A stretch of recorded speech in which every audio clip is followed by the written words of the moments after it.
Good morning and happy Sabbath, families and friends. You see, my topic for this morning is a future worth looking forward to. You see, what if I told you that God has already written the best part of your story and it's still ahead of you? You see, we live in a world filled with fear, war, corruption, and uncertainty. You see, sometimes hope feels like a luxury we cannot afford, but the Bible pulls back the curtain on the future God has always envisioned for his people. That is a future worth holding on to.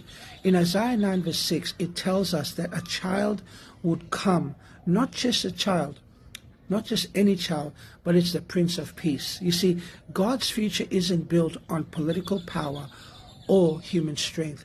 It is built on Jesus, the one who rules with love, wisdom, and eternal care. In the book of Isaiah 11, 1-5, it expands the vision that Jesus will set things right. He will defend the weak, uplift the poor, and judge with righteousness. No more favoritism, no more corruption, just justice and truth. You see, Isaiah 60 verse 17 says that God will replace the broken with the better. You see, he will make peace our leader and righteousness our authority. No temporary peace, everlasting peace. You see, in the book of Hosea 2 verse 18 promises a day when fear disappears, no more swords, no more danger. You see, creation itself is restored and harmony returns. Safety becomes the norm. And Micah chapter 4 verse 3 puts the final piece in place. Weapons of war will become tools for life.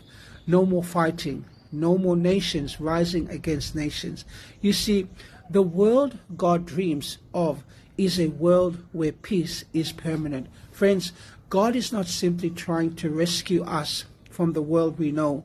He is preparing a brand new reality, a kingdom where Jesus reigns with love, justice flows like a river, and peace is unbreakable, and every tear is wiped away.